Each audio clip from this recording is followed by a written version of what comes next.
आज की चर्चा में अरुण जी से शुरू करूंगी, क्योंकि ये ट्रेड पॉलिसी को डिफेंड करते हुए, अपनी प्रेसिडेंशियल पावर्स को डिफेंड करते हुए ये जो असर्शन दिया है ट्रंप की टीम ने, ये कितना बड़ा डॉक्यूमेंट है और इसमें क्या कोई झूठा एलिमेंट हो सकता है। मैं तो अपनी सरकार की तरफ से आज पूछ रही हूँ कि कहीं ऐसा तो नहीं कि इन दस्तावेजों के जरिए डोनाल्ड ट्रंप झूठ बोल रहे हैं, क्योंकि डोनाल्ड ट्रंप भी कोई कम नहीं है, झूठ तो वो भी बहुत बोलते हैं। तो ऐसा तो नहीं कि ये झूठे कागज बताकर और वो कुछ साबित करने की कोशिश कर रहे हैं। नमस्कार नीलू जी। देखिए, वहां पे जो एफिडेविट दिया जाता है वो तो ट्रंप देते नहीं है, वहां तो उनके कोई कर्मचारी या डिपार्टमेंट ऑफ जस्टिस वाला देता है। तो वो फंसे, उसकी नौकरी जाए, उससे उनको कोई मतलब नहीं है। तो और दूसरी बात है कि जो उन्होंने कहा वो हाफ ट्रूथ है, ये भी नहीं है कि पूरा सरासर झूठ बोला कि जिसमें कि परजरी लग जावे। तो उन्होंने ये कहा कि देखिए, जब अपने को डिफेंड कर रहे थे तो ये मामला था US court of international tariff, वो कांग्रेस का, ट्रेड एंड कांग्रेस का था। तो जो वो कोर्ट है वो खाली इसी मैटर पर वो ध्यान देती है या सुनती है। तो उसके अंदर में ये इशू था कि ये टैरिफ लगाना ये किसका पावर है, ये क्या कांग्रेस का पावर है या ये प्रेसिडेंट का पावर है, ये कॉन्फ्लिक्ट थी।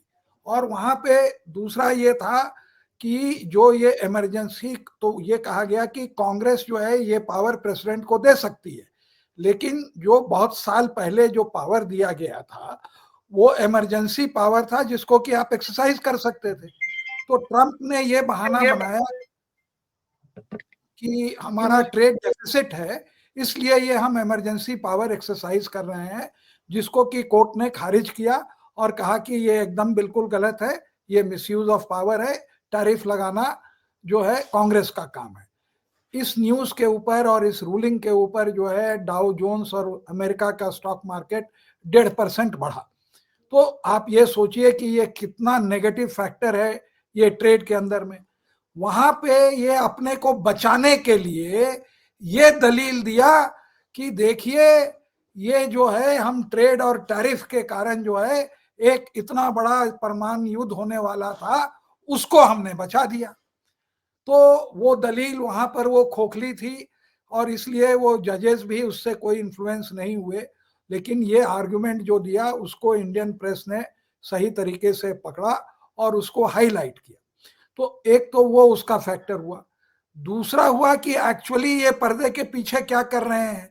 तो जो आपने अभी बताया कि इनके दो लड़के, एरिक ट्रंप और डोनाल्ड ट्रंप जूनियर और उसका सन इन लॉ कुशनर, इन लोगों ने बन के एक बनाया वर्ल्ड लिबर्टी फाइनेंस, जो कि एक क्रिप्टो करेंसी को प्रमोट करती है।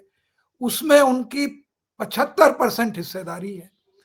तो जैसे ही ये कॉन्फ्लिक्ट रुकी, वैसे ही ये क्रिप्टो करेंसी का और पाकिस्तान का एक उधर से वो करके वो अलायंस करके इन्होंने अग्रीमेंट करा, जिसमें कि minister of information and broadcasting भी थे और वहाँ के भी जो है वो मुनीर का भी उसमें हिस्सा है। सब कोई का मतलब कि भागीदारी इसमें एक पाकिस्तान एंड में हो गई और वहाँ हो गई।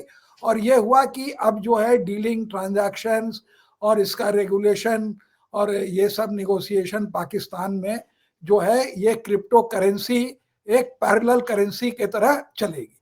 उनको भी सूट करता है क्योंकि वहाँ नार्को टेररिज्म है, एक्चुअल टेररिज्म है, हर तरह का है। तो ये क्रिप्टो करेंसी वो चेन ब्लॉक या वो सबको हाइड करती है। तो एक तो उनको डीलिंग में उनका फायदा है, दूसरा ट्रंप के परिवार का फायदा है, क्योंकि अब वो शेयर बाजार में आपका पैसा दुगुना तिगुना साल भर में, उससे इन लोगों को तृप्ति नहीं होती है। इनका जो है पैसा साल भर में 10 गुना होना चाहिए। तो वो क्रिप्टो करेंसी और इसके थ्रू हो सकता है। जैसे यहाँ पर स्टार्टअप और इन्फोसिस वाले सब छोड़ के स्टार्टअप में लग गए, तो ये वहां पर खेल हुआ। अब वो ट्रंप ने जो वॉर रोकी और ट्रेड, तो वो देखिए हमारी कितनी बदकिस्मती है कि हमारी फौज या वायुसेना वहां पर वो अपनी जान दे के लड़ाई करती है। और सारा मामला जितना भी है, लोग माने चाहे नहीं माने, ये दो चीज पर इवॉल्व करता है, पाकिस्तान की trading with this crypto currency और हमारे जो है अडानी जी का वहां पर क्रिमिनल केस में फंस जाना, जिसका कि पूरा पावर वहां पे है। तो ये दोनों लोग मिलके मतलब कि वॉर के पीछे Eric Trump, Donald Trump junior, Adani का फायदा, और वहां मुनीर और उन लोगों के लोग जो इस क्रिप्टो करेंसी के जो सेकंड लेग है पाकिस्तान में, इसके ऊपर सारा फॉरेन पॉलिसी चल रहा है। और ये सब जो है गया, मतलब कि उसकी कोई अहमियत नहीं है। तो ये पूरा सारा जो खेल हो रहा है ये बहुत ही मतलब कि इसको बहुत जरूरत है कि पूरे देश में और हर जगह हम लोग पब्लिसाइज करें कि क्या हमारी मजबूरियां एक अडानी के फंसने के कारण, जो डोनाल्ड ट्रंप कहता है कि तुम्हारे हाथ में क्या ताश के पत्ते हैं, उसके हाथ में वो ताश के पत्ते हैं और जोकर भी हैं। और नहीं, दूसरा, लेकिन ये तो चीज क्लियर है अरुण जी कि एक ये जो सीज फायर है उसको एक एलिबाई की तरह इस्तेमाल किया है डोनाल्ड ट्रंप ने, और उनके पास सारे मोदी जी के सारे कार्ड्स उनके हाथ में है, तो उन्होंने एक अदालत के अंदर इस एलिबाई को इस्तेमाल कर लिया सीज फायर का। भाई भाई देखिए वो है ना कि एक वो माने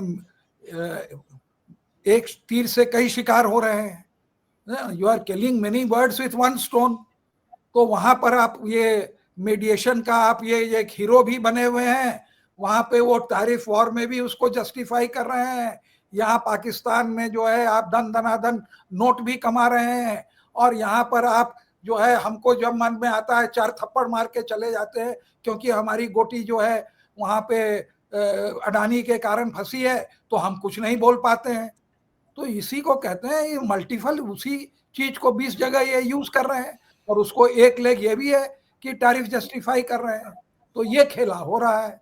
तो लोग जो फाइनेंस को समझते हैं, इंटरनेशनल रिलेशंस को समझते हैं, और हमारी मजबूरियां जो समझते हैं, मैं आपसे कह रहा हूं कि ये जो अडानी जो दोनों तरफ फंसे हैं, चाइना में इन्होंने ओवर इनवॉइसिंग की है, वो सारी बॉडीज जितनी है वो सारी सीक्रेट चाइना को मालूम है। अब वो वहां ये जो ग्राफिक्स है, मैं बस दर्शकों के लिए वो उस लाइन को पढ़ना चाह रही थी Arun ji, and I will allow you to complete your point, उसके बाद मैं दूसरे गेस्ट के पास जाऊंगी कि क्या बोला है हावर्ड लटनिक ने, इसको ध्यान से देखिए।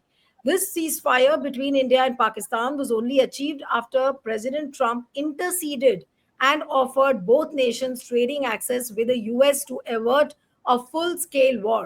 An adverse ruling that constrains presidential power in this case could lead India and Pakistan to question the validity of President Trump's offer, threatening the security of an entire region and lives of millions. जी अरुण जी, अपना point खत्म करिए, फिर मैं नहीं नहीं, ये पूरा तंत्र देखिए, पूरा तंत्र वहां पे मिसयूज हो रहा है कि ट्रंप जो है पैसा बनाए हर हर मामले में। और ये देखा जा रहा है कि ये जो है अपना बेनिफिट, और सारे इंटरनेशनल पॉलिसी और अग्रीमेंट्स इसी बेसिस पर हो रहे हैं। क्या वो सऊदी अरेबिया में जाएं या वो कतार में जाएं, वो सब जगह इनका अंडरलाइंग प्रिंसिपल यही है। तो ये जो हो रहा है कोई नई चीज नहीं हो रही है, लेकिन हम तो इसमें फंस गए ना भाई। बिल्कुल हम इनको क्रिप्टो करेंसी दे नहीं सकते। अब ये जो है चाइना में से भी जो है उनको भी हम बदनाम नहीं कर पा रहे हैं।